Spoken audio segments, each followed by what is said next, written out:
Carta primera, de Eloísa a Abelardo. Hace algún tiempo que la casualidad me trajo una carta que a un amigo tuyo encaminabas. Luego que conocí tu letra la abrí, disculpando mi satisfacción el exclusivo derecho que en mi lisonja creo tener a cuanto a ti pertenece o a ti sale, pero bien caro pago mi curiosidad. Hartas lágrimas me cuesta, que solo hallé en ella una circunstanciada relación de nuestros trágicos sucesos. Conmovióse excesivamente mi espíritu y parecíame superfluo hablar allí para consolar a tu amigo de alguna pequeña desgracia de nuestros infortunios. ¡Qué reflexiones hice! Ya el tiempo borraba en algún modo de mi memoria lo acervo de nuestras penas y habiéndolas visto escritas de tu mano, las sentí en lo íntimo de mi corazón. Representóse de nuevo a mi imaginación cuánto por mí has sufrido, cuántos envidiosos te han granjeado tu mérito. En fin, mi memoria nada perdonó del amargo recuerdo de nuestras desdichas. La relación que haces a tu amigo está escrita con tanta energía y sencillez que ha faltado poco al leerla para ahogarme el dolor, y hubiera tenido gusto en volvértela borrada con lágrimas, si hubieran tardado más en arrancarla de mis manos. No dejes por eso de escribirme fielmente cuando te suceda, por triste y doloroso que sea, que si es verdad que las penas comunicadas se alivian, refiriéndome las tuyas, te serán menos pesadas. No te sirva de disculpa querer excusar mi llanto, porque tu silencio me sería mucho más costoso aún. Acuérdate de mí, no olvides mi ternura ni mi fidelidad. Piensa que te amo frenéticamente, aunque me esfuerzo algunas veces para no amarte. Mas, ¡qué blasfemia! No amarte. Esta idea me estremece. Me siento con deseos de borrarla del papel. En fin, concluye esta carta, Abelardo mío, diciéndote adiós, tu Eloísa.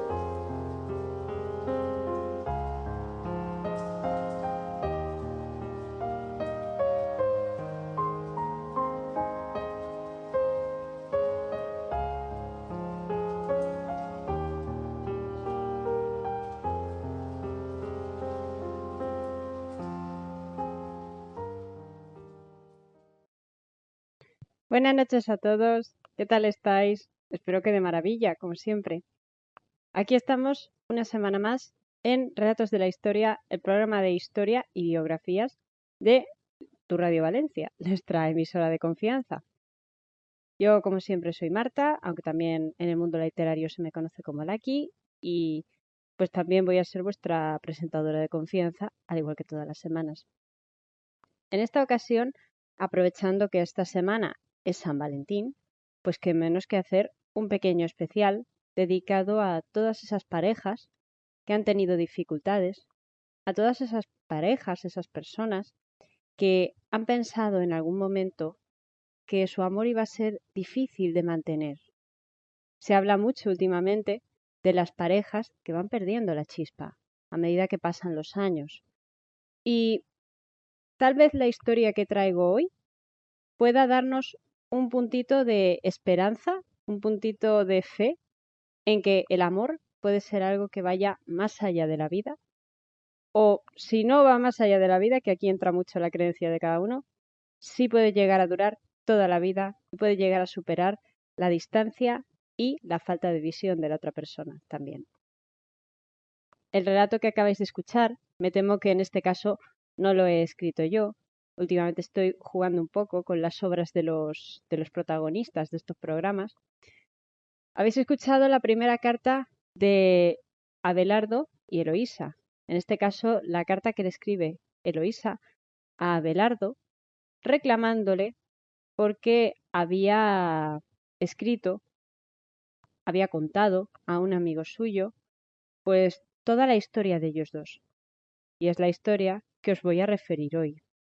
Porque si hay unos Romeo y Julieta que hayan existido en la vida real y que de verdad hayan vivido una historia tan intensa, son estos dos personajes. Abelardo y Eloísa son dos franceses que a día de hoy están enterrados juntos en el cementerio parisino de, ¿cómo se llamaba? Pélez-Rousseau. No No sé pronunciarlo, no soy capaz, me temo, pero si lo buscáis en Google, escribís tumba de Abelardo y Eloísa, os va a aparecer, es muy bonita y por ahí se rumorea que en verano crecen rosas alrededor de la tumba. Por supuesto es que tienen que tener un jardinero muy cuidadoso, pero es una historia bastante bonita. ¿Y por qué podríamos decir que estos dos serán unos Romeo y Julieta de la vida real? Pues vamos a trasladarnos a el momento en el que comienza esta historia, a la Francia del, bueno, siglo XI, XII, para que todos nos entendamos. Concretamente, nuestra historia comienza en el año 1079, en Palais, en Francia, en la zona que hoy pertenece a Bretaña, en un lugar en el que nace nuestro protagonista masculino, Pedro Abelardo, un joven de una familia noble o bastante bien acaudalada, que si bien tuvo algún que otro problema con su padre, porque éste quería que tomara el oficio de las armas, finalmente se decantó por el mundillo de las letras, aunque desde luego era bastante típico que si un noble, un gran señor o alguien de buena, ¿cómo se diría? De buena situación o de buena posición tenía varios hijos, era lógico que uno de ellos acabara en las letras y otro en el ejército. Parece que este fue el destino de Abelardo. Fue un muchacho que desde muy pequeño estudió lenguas, aprendió a hablar latín, griego, hebreo, aprendió también de historia, de teología, de distintas religiones. Aprendió mucho y también viajó bastante por lo que era la Francia de la época, hasta que sus pasos le guiaron hasta París a estudiar a los literatos de la época, que en aquel momento París ya estaba un poco en boga, pues su universidad era la más famosa de Europa o de las más famosas de Europa. Tengamos en cuenta a este respecto que estamos en un momento donde lo que era el mundo universitario pues renace un poco en la Edad Media.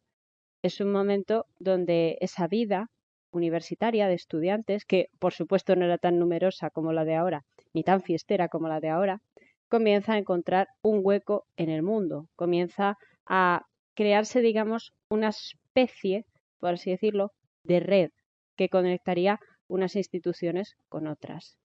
Aunque esto se puede ver mejor en algunos mapas de la época y algunos mapas modernos que te ilustran cómo se van fundando las universidades en Europa y a qué ritmo. Pero es más o menos en este ambiente en el que crece Pedro Abelardo, que al final es un hombre muy intelectual para su época y fue considerado uno, pues, si no de los grandes intelectuales, uno que dio mucho de qué hablar, porque Abelardo se metía en problemas día sí y día también. De jovencito debió de ser un broncas de cuidado, con todos mis respetos. Y es que nada más llegar a París, se hizo discípulo, se hizo pupilo de Guillermo Champeux.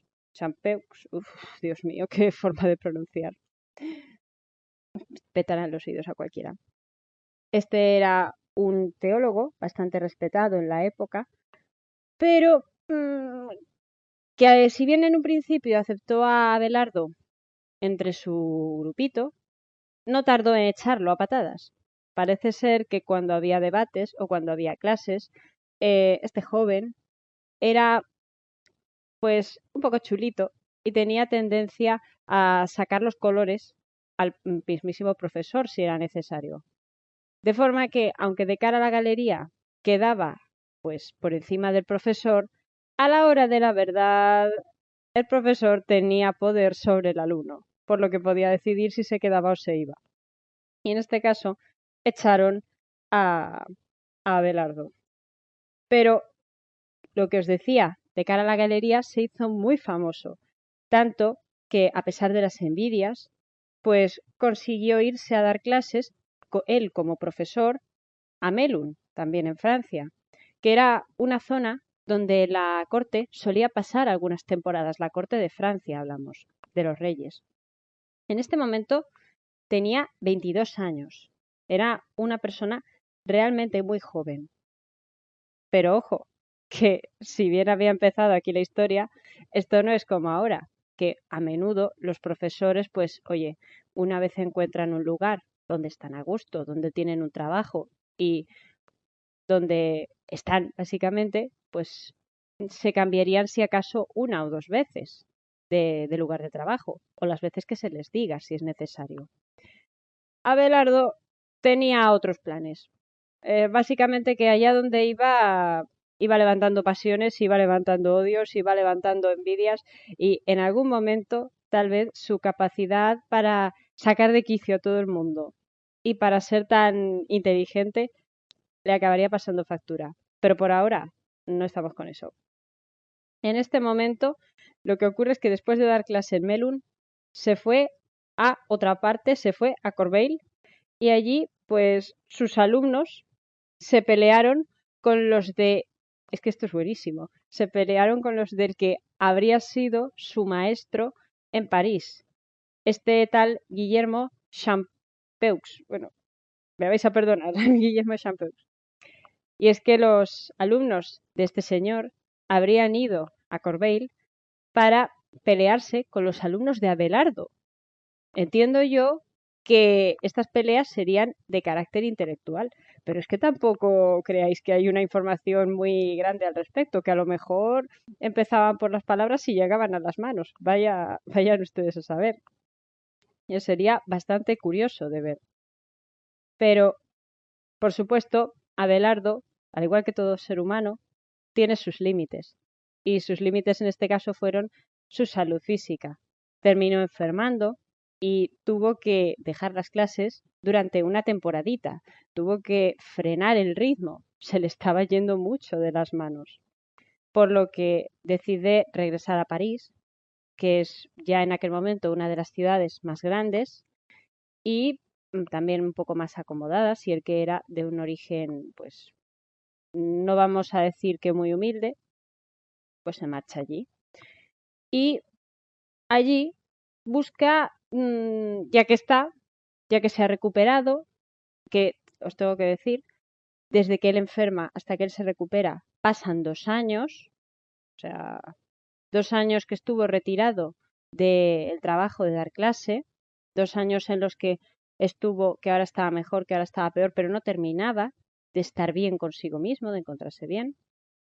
O vayan ustedes a saber, lo mismo Abelardo dijo, mejor me voy a estar calladito una temporada porque veo que allá por donde voy se arma la de Dios.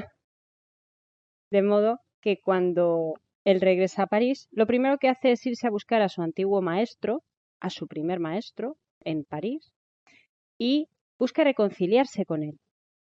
Busca reconciliarse con él y parece que en un primer momento lo consigue, llegan a un acuerdo de paz, por así decirlo, y llegan a un entendimiento. Por lo que todo estupendo, ¿no? Pero hay otro problema.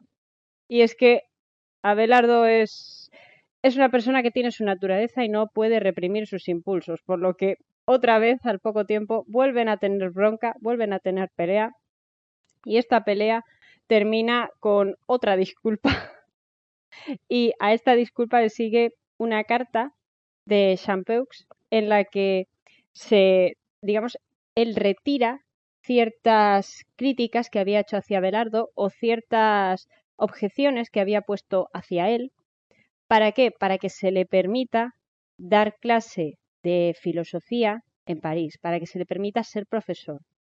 En este punto de la historia, Abelardo, que sigue siendo bastante jovencito, ya es una celebridad a nivel local. Se ha convertido en uno de los intelectuales del momento que más llaman la atención. Debía de ser un personaje, pues, carismático, cuanto menos, o carismático donde los haya. Bastante original este personaje. Pero, bueno, en este momento, todo bien, ¿no? Abelardo consigue un puesto de profesor en París, llega a ser canónigo, que es, no penséis en el alimento, es un puesto en el orden del clero. Y pues digamos conseguiría una posición ya asentada, estaría bastante contento consigo mismo. Pero pues bueno, La Edad Media era la Edad Media, tenían sus inclemencias, tenía sus dificultades, aunque no sea una época tan oscura como solemos pensar, y la tragedia sacudió otra vez a Abelardo cuando sus padres se pusieron enfermos y tuvo él que ir a verlos. Fue a visitar a su familia a Bretaña, que, bueno, a día de hoy puede parecernos que no está tan lejos de París, pero en el momento era un paseo. Era un viajecito que te tenías que dar con tranquilidad y tenías que ir acompañado de algún criado, si podías permitírtelo, para que te ayudase, porque si no iba a ser un infierno de viaje, básicamente. En ese momento, digamos que la situación es aprovechada por Champeux, que aunque sí, vale, había hecho las paces con Abelardo, pero vamos a ser sinceros, el interés de cada uno es el interés de cada uno. Aprovecha y como se queda vacante el puesto del obispo, porque había fallecido en anterior, dice, total que voy a acabar siendo yo, ¿no? De forma que se adelanta a Abelardo y consigue él el puesto de obispo. De forma que Abelardo tiene que seguir buscándose la vida en otras ciudades, en otros lugares. Y es que no, al final, como dice el refrán, la cabra tira pa'l monte, y ese fue el caso de Abelardo. La ciudad por la que siguió pasando, ciudad por la que siguió cabreando a todo el mundo. Hay una historia muy graciosa que habla de que en Lyon hizo sonrojarse a un profesor en mitad de su propia clase, hecho por el cual consiguió este señor, este profesor, herido en su orgullo, que expulsaran a Abelardo una vez más, para colmo. Si es que no estoy leyendo ahora mismo a los del chat porque es que esto es un poco largo de contar, bastante gracioso y seguro que hay comentarios jocosos al respecto. O no, quién sabe. Pero bueno, después de que le echen o después de tener sus problemas número 10.000 con distintos personajes dedicados a la enseñanza universitaria, pero también distintas personas del clero con las que discutiría a más no poder, la celebridad vuelve a la ciudad, Abelardo regresa a París, que parece que le cogió cariño a la ciudad, y es allí cuando, asentado de una forma más o menos tranquila, más o menos, oye hablar de una muchacha, oye hablar de nuestra protagonista femenina, de nuestra Julieta particular, una muchacha llamada Eloísa, que se ha criado leyendo filosofía, leyendo teología, conoce a todos los historiadores, ha leído los libros más importantes del momento y es una criatura muy curiosa para la época, más que nada porque las mujeres en ese momento no, no habían llegado todavía a tener la educación que tendrían actualmente y pues la posición, digamos, que tenían. ¿Y qué pasa? Cuando Abelardo oye hablar de esta muchacha, siente curiosidad y lo primero que hace es buscar averiguar quién es ella y lo descubre en la forma de un canónigo llamado Fulberto, que paradójicamente ya había conocido antes a Abelardo. En aquel momento París no era la gran urbe que es a día de hoy, era una ciudad así grande, pero tampoco era un coloso, era un pueblecito grande, vamos a decir, y más todavía en esos ambientes intelectuales donde todos se conocían. De forma que Abelardo consigue, mediante la ayuda de unos amigos, meterse en casa del canónigo para dar clases a Eloísa, para dar clases a la sobrina del canónigo. Y pues ya podemos imaginar solamente oyendo eso y teniendo en cuenta de qué trata el programa de hoy lo que pasó, ¿no? Suena muy romántico hablar de que estos dos jóvenes se enamoran entre letras, porque al final ellos dos eran dos personas enamoradas de las letras, eran dos personas muy cultas. Qué romántico, ¿no? Qué bonito, casi te los puedes imaginar a los dos leyendo en latín algún poema de algún autor clásico. Aunque la verdad es que Abelardo, cuando se refería a estas situaciones, llega a comentar literalmente, esto lo he leído yo literalmente, que pasaba más tiempo con las manos en el pecho de Eloísa que con las manos sobre los libros. Con lo cual, hombre, nadie dice que no sea romántico, pero un poco explícito para la época no es lo que esperaríamos encontrar en libros de la Edad Media que hablen de romanticismo o en historias de amor. No es ese tipo de lenguaje que esperamos y a mí me resulta muy cómico por eso. Pero la cosa está en que si a mí, o espero que a vosotros, os resulte cómico, al que no le resultó tan cómico fue al tío de Eloísa, Fulberto, que, como suele pasar en estos casos, termina descubriendo el amorío que se traen estos dos. Y una vez descubierto, todos podremos imaginarnos que es lo primero que hizo, ¿no?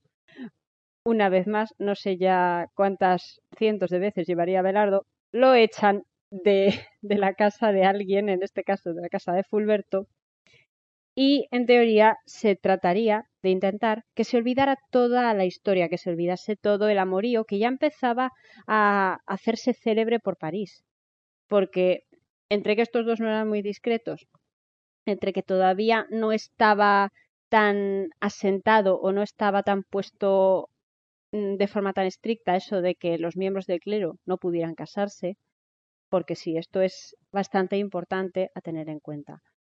Los miembros del clero católico pudieron casarse y tener hijos hasta el concilio de Letrán, que fue un concilio en torno al 1200, si no me equivoco, y sí, esto lo reviso después y os lo digo, os lo confirmo luego en la versión en diferido.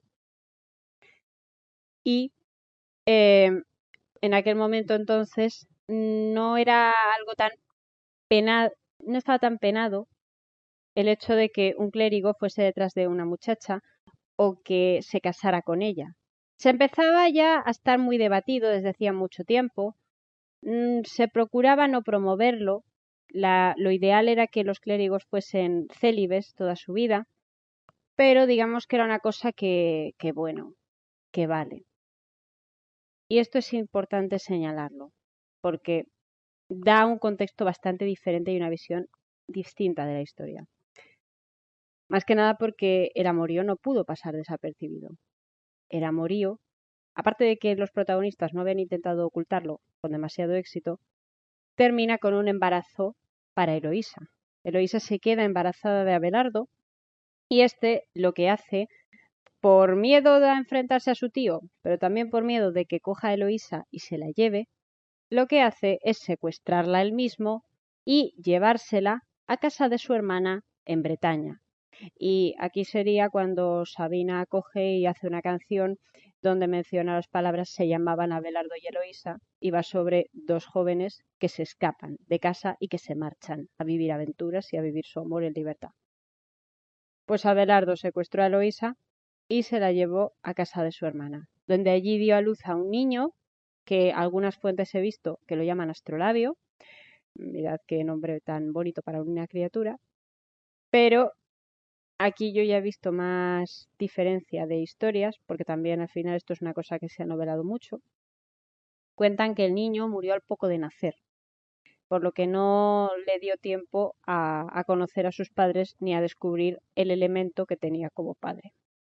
Aún así, todo hay que decirlo, Abelardo intenta hacer las cosas bien, intenta ayudar a Eloísa y lo que hace después de haberla secuestrado es, al cabo de un tiempo, ir a visitar a su tío, ir a visitar a Fulberto y pedirle formalmente la mano de Eloísa en matrimonio. Aquí era donde yo quería comentar, por eso he dicho antes, que no estaba todavía tan estricto o tan fuertemente asentado eso de que los clérigos no pudiesen casarse, porque aunque no era lo ideal, tampoco era algo que estuviese firmemente prohibido hasta el concilio de Letrán. Entonces, ¿qué ocurre? Parecería que todo estaba bien, porque Fulberto se calma. Fulberto acepta, dice, mira, el chico acepta casarse con mi sobrina, no he tenido ni que ir yo a pedírselo, ha venido él y me lo ha pedido. La que dijo que no fue Eloísa, dijo que no quería casarse con Abelardo porque comprendía, entendía ella, que hacer eso implicaría perjudicar la carrera de canónigo que había empezado Abelardo. Y es que, del mismo modo que todavía no estaba tan firmemente prohibido, tampoco estaba firmemente aceptado lo del matrimonio. Es una cuestión bastante compleja que llevó muchos siglos de tratar en realidad. Llevó muchísimo tiempo en el que unas veces sí, otras veces no. Es un tema interesante. Entonces Abelardo se queda pues modo como que no nos casamos.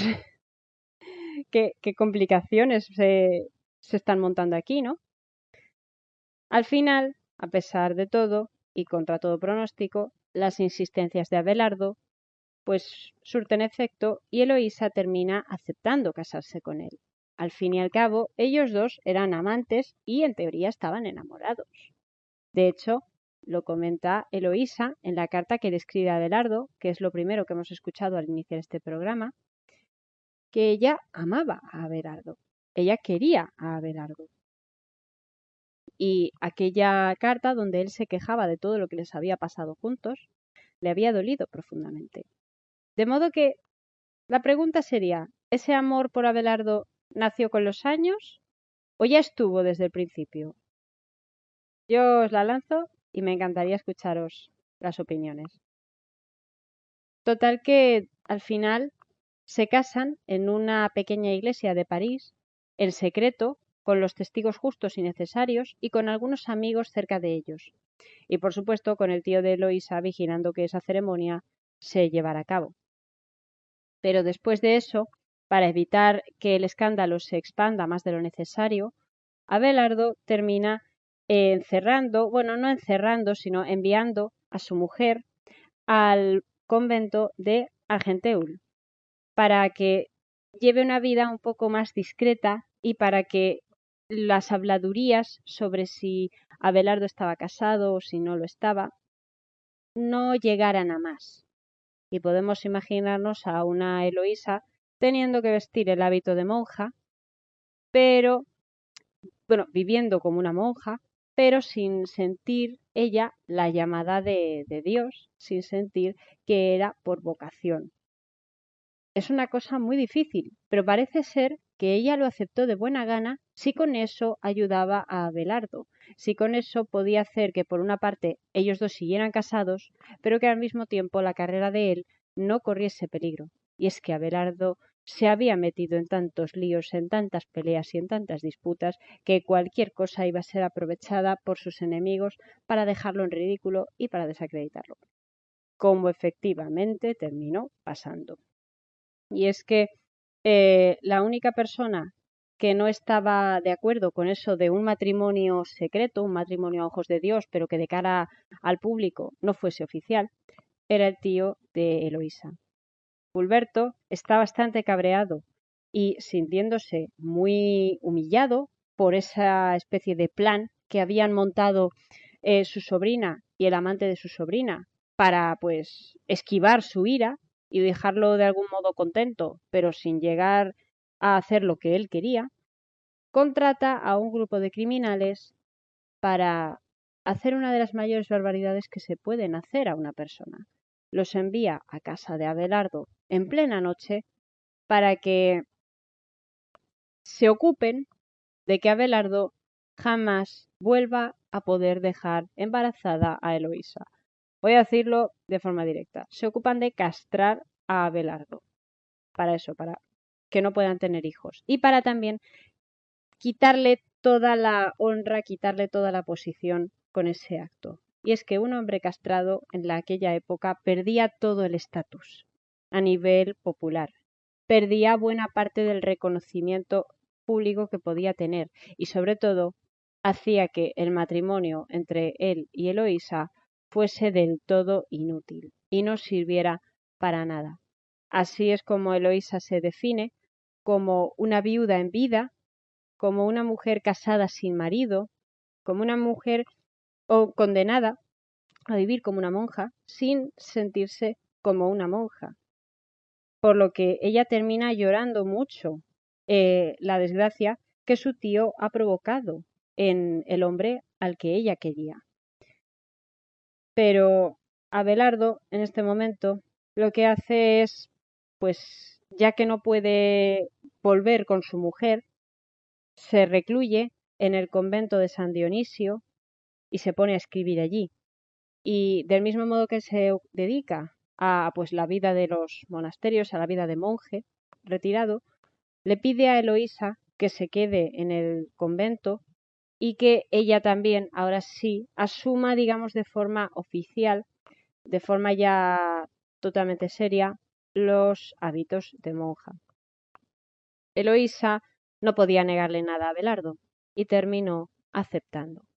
Parecía que este amor estaba condenado a desaparecer, condenado a terminar de la peor manera posible, pero todavía a estos dos les quedaba bastante tute por recorrer. Aunque tal vez sea un poco más agradable la parte que le tocó a Eloísa, porque no se metió en tantos problemas como se metió Abelardo.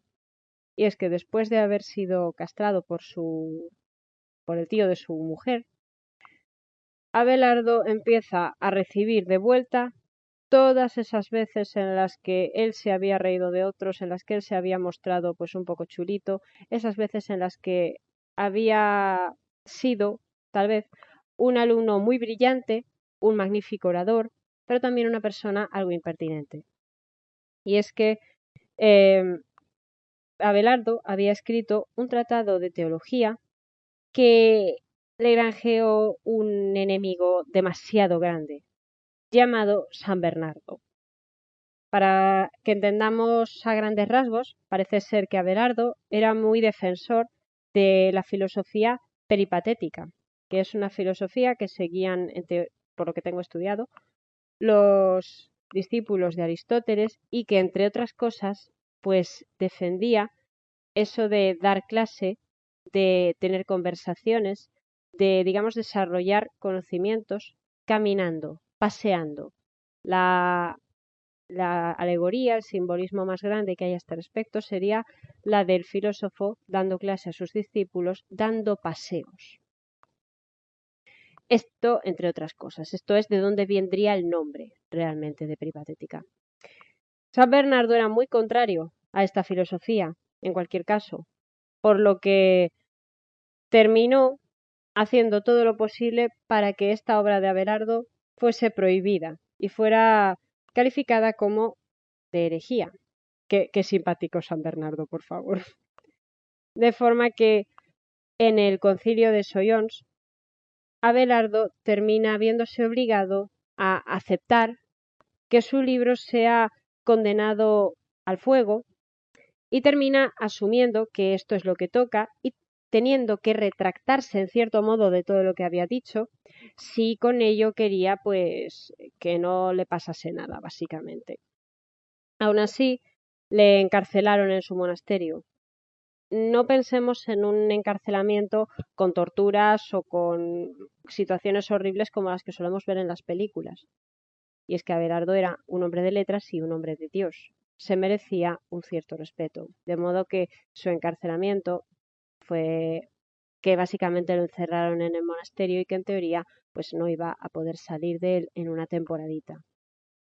Pero Abelardo era mucho Abelardo. Y Abelardo no se sabe a ciencia cierta si por la puerta grande o si por la ventana, pero el caso es que terminó marchándose de allí y yéndose a vivir a un lugar apartado cerca de Nogent, donde se puso pues a dar clase por su cuenta, básicamente a trabajar un poquito de profesor para ganarse un sustento y, aparte de vivir, con ese sustento edifica una ermita, un pequeño templo, que se llamaría el Paracleto, un edificio que va a ser muy importante para la edad adulta de Abelardo y de Eloísa.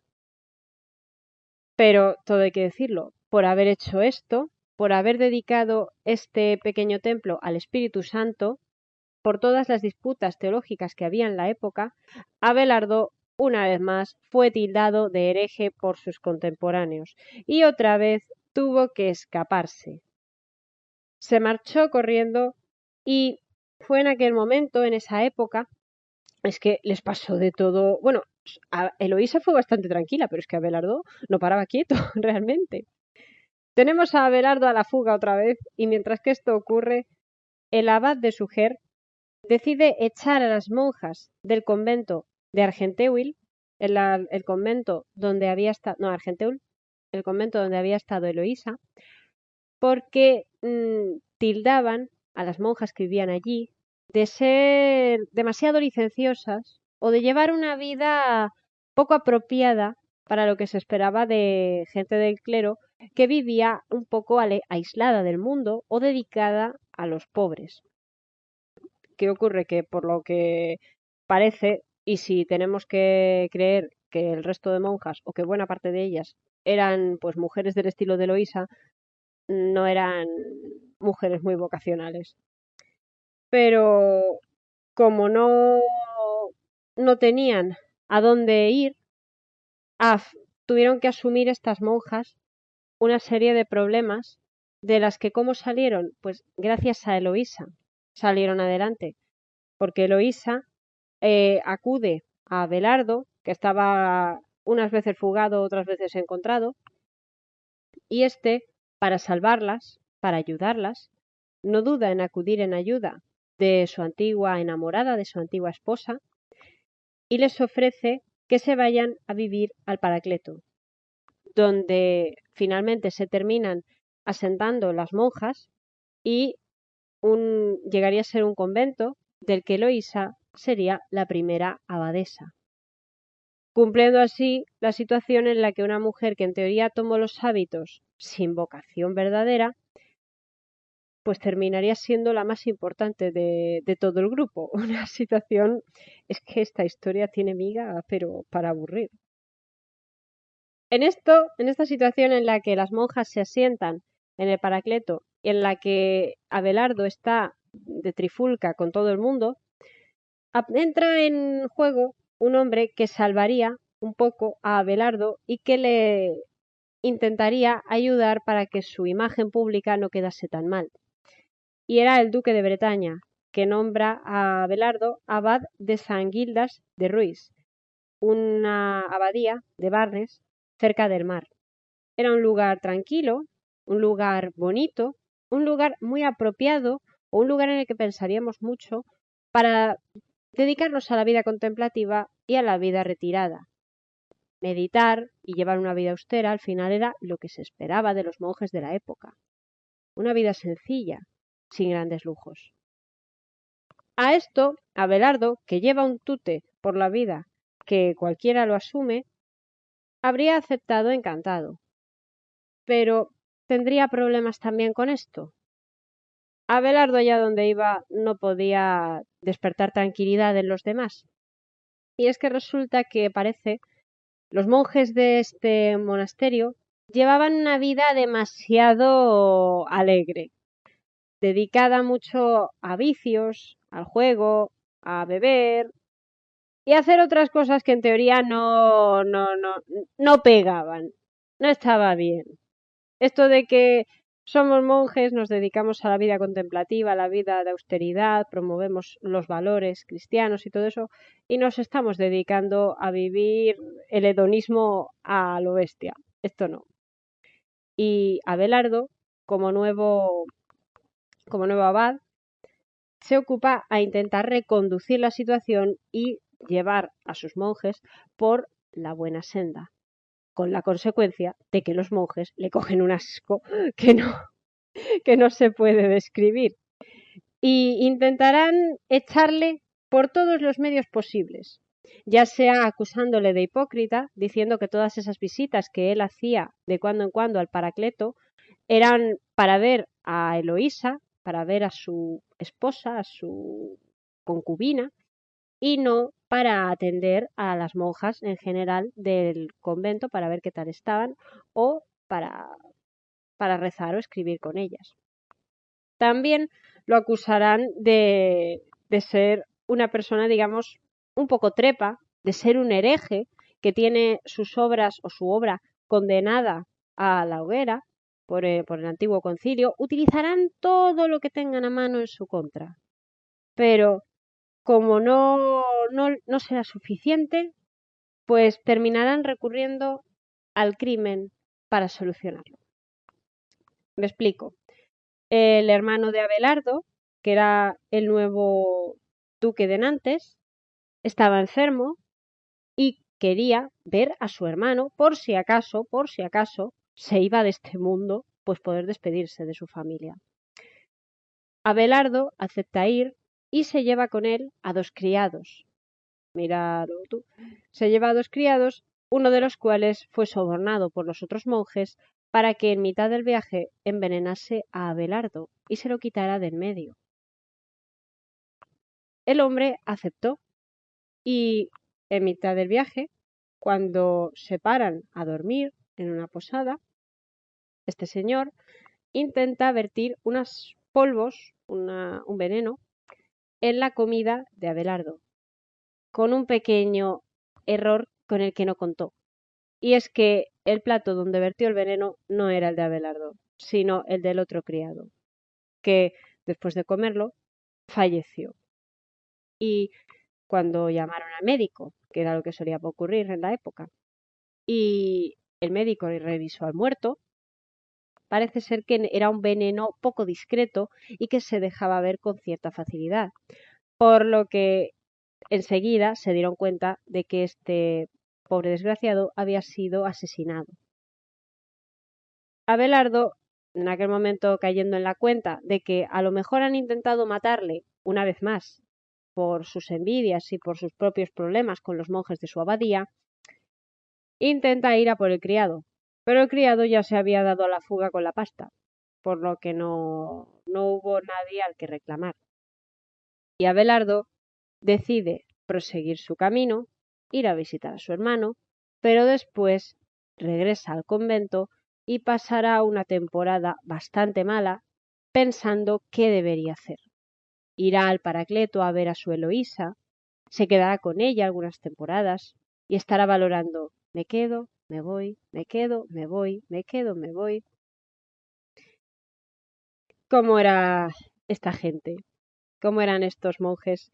¿Y cómo eran de lanzados? Que Abelardo, si ya había estado dudando antes sobre si se iba o se quedaba, ahora las dudas ya eran demasiado fuertes. El problema estaba en que Abelardo no tenía muchos más lugares a los que ir después de todo lo que había pasado, por lo que tuvo que aguantar hasta que sus monjes le obligaron a ir a los concilios de Reims y de Sens, un lugar donde, bueno, unos concilios religiosos donde se discutían las doctrinas de la Iglesia y donde se hablaba de posibles reformas y donde se trataban, pues, a lo mejor ideas que deberían prohibirse o que deberían considerarse heréticas, otras que no. Se hablaba un poco todas estas cuestiones, así dicho a lo sencillo. ¿Qué ocurrió? Los monjes de Abelardo llamaron al enemigo por antonomasia de Abelardo. Llamaron a San Bernardo y consiguieron que en 1140 la obra de Abelardo al completo fuera considerada herética, no como lo había sido en el pasado, que al final era: sí es herética, sí está condenada, pero podemos hacer un perdón, podemos hacer un poco la vista gorda. Ahora sí que consiguen que toda la obra de Abelardo sea condenada y que, junto con ella, la figura de Abelardo quede manchada para siempre, de cara a toda la cristiandad. Un problema demasiado grande que llevará al mismísimo Abelardo a plantearse ir hasta Roma, presentarse ante el Papa y solicitar que toda esta situación no se debía a una cuestión religiosa, sino a una cuestión de envidias personales. Y junto con ello, pues todas las calumnias que se estaban diciendo de las monjas que vivían con Eloísa. Pero no fue necesario emprender un viaje que seguramente habría llevado a un Abelardo ya adulto a soportar una serie de dificultades y de inclemencias que habrían sido fatales para él, lo más probable. En vez de eso, entra en escena otro personaje que a este lo vamos a querer todos muchísimo, el abad de Cluny, que era muy amigo suyo y se ocupa él mismo de interceder por él tanto ante el Papa como ante San Bernardo, consiguiendo en ambos casos que por una parte a Abelardo se le perdone se le redima y que San Bernardo y él hagan las paces, algo que se pensaba que era imposible, algo que se creía no pasaría jamás. Pues este señor lo logró. Y si bien no consiguieron que Abelardo, que había sido un hombre muy célebre toda su vida, por unas o por otras, recuperase todo el prestigio que a lo mejor debía tener un señor que se dedicaba al clero, un hombre que debía de tener pues cuantas menos manchas en el currículum posibles, mejor, sí que consiguen que Abelardo pueda llevar una vida bastante tranquila o bastante relajada, retirada del resto del mundo, hasta su muerte en el año 1142. Tengamos en cuenta que solo han pasado 2 años desde que los escritos de Abelardo fuesen condenados heréticos, por lo que tuvo realmente poco tiempo para descansar. Murió a la edad de 63 años, una edad muy avanzada para la época, y esta noticia llenó de pena a Eloísa hasta el punto de que ella, junto con el resto de las monjas, pidieron que por favor, les dejasen enterrar a Abelardo en el Paracleto.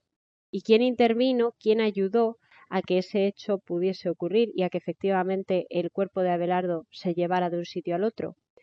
El abad de Cluny, el gran amigo de Abelardo y una de las personas que a mí personalmente, después de leer todo lo que he leído, mejor me caen de este mundo, de toda la historia. Por lo que Abelardo fue enterrado en el convento que él mismo había fundado y donde él mismo había acogido a su ex esposa, a su antigua esposa, y al resto de sus monjas. Qué bonita historia, ¿no? Pues hemos oído la primera carta, porque la pregunta final de todo esto es, ¿realmente Abelardo amó a Eloísa?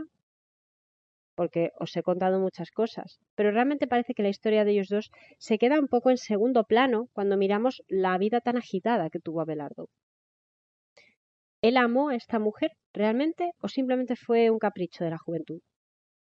La historia es que él escribe una carta antes de morir, unos años antes, a un amigo suyo llamado Filinto, porque este estaba asumiendo una serie de problemas y Abelardo básicamente lo que hace es decir, tú tienes problemas, tú dices que has tenido una vida difícil, tú dices que estás teniendo complicaciones, te voy a contar las mías. Esa historia es conocida como Historia Calamitatum de Abelardi, y contaría toda la vida de Abelardo que os he contado yo, y la contaría pues en una clave de cansancio, de hastío, de mirad todo lo que me ha pasado por haberme, bueno, por haber tenido una novia, por haberme juntado con Eloísa. Mira todo lo que me ha pasado a mí, tú te estás quejando de tus problemas, ¿no? Fue una carta que estaba destinada a este señor, pero que por azares del destino, fijaos vosotros si en aquella época era complicado lo de equivocarse con las direcciones, pero por unas o por otras esa carta termina en manos de Eloísa. Ella la termina leyendo y termina escribiendo a Abelardo la carta que habéis oído al iniciar este programa. Una carta donde ella le reclama a él que, que tan malo fue, tan mal habían estado juntos. Y básicamente le dice que le ha hecho daño, porque ella sí le quiere. ¿Y queréis saber qué respondió Abelardo? Pues vamos a escuchar la respuesta que Abelardo dio de verdad a Eloísa y lo que sería la segunda carta que da origen a toda la correspondencia que estos dos tendrían en sus últimos años y que nos hablarían de una forma de entender el amor más madura, ya tal vez más cansada por todo lo que habían vivido, pero que hasta el último momento, cuando todos pensaban que simplemente había sido una historia loca de juventud, que había dado mucho que hablar, pero que no tenía nada para aportar, nada más allá, sorprenden a todo el mundo con unos sentimientos, con un romance que va mucho más allá de lo físico y va más allá de la vida y de la muerte. Voy a enseñárosla y después os cuento el final que tuvo Eloísa. Esta mujer que finalmente nunca pudo llegar a ser una esposa completa del hombre al que amó toda su vida. Carta 2. De Abelardo a Eloísa. A poder persuadirme que una carta que no se dirigía a ti podía caer en tus manos, me hubiera guardado de mezclar en ella cosas que pudiera renovar el recuerdo de nuestras pasadas delicias. Hablaba con satisfacción a mi amigo de mis desventuras para que, comparándolas, se suavizaran las suyas. Perdóname si creyendo hacerle mucho bien te he causado un grave mal. Basta que yo, sin quererlo, te haya hecho sufrir para padecer también contigo. Porque, créeme, Eloísa, te amo más que nunca y voy a descubrirte mi corazón. He ocultado mi pasión después de mi retiro al mundo, por vanidad, y a ti por compasión. Te quería curar con mi fingida indiferencia y excusarte las crueles amarguras de un amor sin esperanza. La soledad en que creía hallar un asilo contra ti deja que ocupe sola mi corazón y mi entendimiento. Por más que procuro apartarme de ti, tu imagen y mi pasión me sigue sin cesar. Nada espero del amor y no puedo consagrarme a la virtud. Eloísa, qué débiles somos cuando no nos apoyamos sobre la cruz de Jesucristo. Los desiertos sin la gracia no apagan los fuegos que se traen a ellos. No me tengas por hombre de mérito, que no merezco ese elogio. Mi flaqueza me anonada. Para aborrecerme, piensa que he sido el seductor de tu inocencia y que he manchado tu reputación. No me perdones por amor. Válete del cristianismo para olvidar el mal que te he ocasionado. La prudencia quiere salvarnos. No, no nos opongamos a sus designios, Eloísa. No me vuelvas a escribir. Esta carta será la última que yo te escriba, pero en cualquier parte que la muerte me coja, mandaré que mi cuerpo sea conducido al Paráclito. Entonces necesitaré de oraciones, no de lágrimas. Llora hoy para apagar nuestros ardores, y si no lo estuviesen aún los tuyos cuando me muriese, mi muerte será más elocuente que yo. Ella te enseñará que solo una cosa es digna de amor, y que pueda también ser amado eternamente. Abelardo.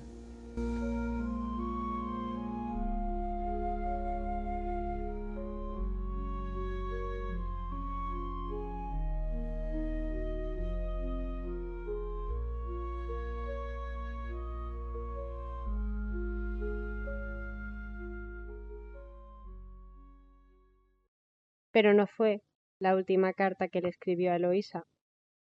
Las cartas de ellos, yo os recomiendo que las busquéis, están gratis en YouTube, digo en YouTube, no en Google, pero también las podéis encontrar en cualquier librería realmente. Hay una edición muy bonita, de hecho, de Alianza Editorial. Son unas cartas donde se llega a percibir que por una parte, pues ellos dos son lo que habían sido siempre, dos personas muy cultas, con mucha pasión por las letras, con mucha pasión por los clásicos, pero también por la religión, al fin y al cabo, por la teología. Y son todas estas cosas lo que los unieron y lo que paradójicamente también terminó separándoles, porque no pudieron estar juntos, porque Abelardo era quien era, y Eloísa, aunque también era muy docta, una mujer muy inteligente, y aunque también gracias a haberse metido a monja, pudo estudiar, pudo seguir leyendo, pudo seguir dedicándose un poco a esas cosas, tuvo que renunciar al amor de su vida. Y estas cartas reflejan por una parte eso, reflejan ese amor por la cultura, pero también ese amor entre ellos, que a pesar de que ya eran dos personas ancianas, tengamos en cuenta que esto lo escriben los últimos años de la vida de Abelardo, cuando Abelardo tiene 60 y pocos años, se muere con 63 años. Y Eloísa sí, Eloísa es más joven que él. Eloísa es más joven, pero tampoco es excesivamente más joven que él, por lo que también es ya una mujer madura para la época. Y una mujer que en una época, pues como era la Edad Media, demuestra, junto con este hombre al que quiere, que pueden seguir teniendo una pasión entre ellos que es bastante fuerte, que es bastante fogosa. Las cartas hablan del fuego que los quema, de la pasión que nunca llegaron a poder apagar enteramente, de un amor que jamás pudieron llegar a compartir de forma plena. pero que sin embargo nunca se acabó y que al final, de un modo u otro, mediante cartas, mediante visitas, mediante gestos como el de Abelardo ayudar a Eloísa a, a asentarse en el convento, parecería que podría haber sobrevivido. Parece que puede ser que al margen de todo, a pesar de todas las dificultades, ellos dos sí que guardaran sentimientos el uno por el otro. Personalmente no me cabe duda de lo que sentía Eloísa. De lo que sentía Abelardo, también creo que sí que la quería, más que nada porque si no, no habrían empezado a intercambiar esta correspondencia después de aquella metida de pata enviando la carta de la que se iba a quejar de la que había sido su mujer a un amigo y que esa carta acabe en manos de la mujer. Es bastante triste eso. Tal vez sea que Abelardo, después de haber estado a punto de perder a Eloísa, de ver que realmente eso que había hecho, que ni secuestrarla, que ni mantenerla en un convento, que ni casarse con ella en secreto, después de ver que nada le había hecho que la fe de ella en él flaqueara, ver que estaba a punto de perderla por ser un quejica, tal vez eso también pudo haberle hecho abrir los ojos. Nunca lo sabremos, pero yo os lo digo, las cartas que entre ellos intercambian realmente son cartas que no puedes escribir si no sientes lo que estás diciendo, por el contenido tan profundo que tienen y en algunos puntos, a pesar de la edad que tendrían ya ambos, también resulta bastante erótico, a su manera, a una manera medieval. Pero, ¿cómo acabó Eloísa? Eloísa, después de la muerte de Abelardo en el 1164, pasa 22 años llorando la tumba del que había sido su marido, dedicada a mirar el trabajo diario de sus monjas, dedicada a las labores diarias del convento, pero siendo un fantasma en vida, siendo una persona que añora a aquel al que siempre quiso. Y así vivirá hasta que fallezca. No se sabe si de pena o por la edad, porque la cuestión es que ella fallece también a la edad de 63 años, al igual que habría muerto su marido, a la edad de 63 años. Y una vez fallece, ¿qué hacen las monjas? Entierran a Eloísa, a su abadesa, en otra parte, la entierran en el convento. Tomaron la decisión que, sinceramente, es más romántica y decidieron que esos dos deberían, ya que no pudieron compartir su vida eh, en vida, que compartiesen la eternidad después de muertos, por lo que decidieron enterrarlos juntos. Y cuentan las historias, que aquí hay un punto paranormal, que cuando abrieron la tumba de Abelardo para meter a Eloísa con él, el cadáver abrió los brazos, abrazó a su mujer y se quedaron así, abrazados el uno al otro, para siempre, para toda la eternidad.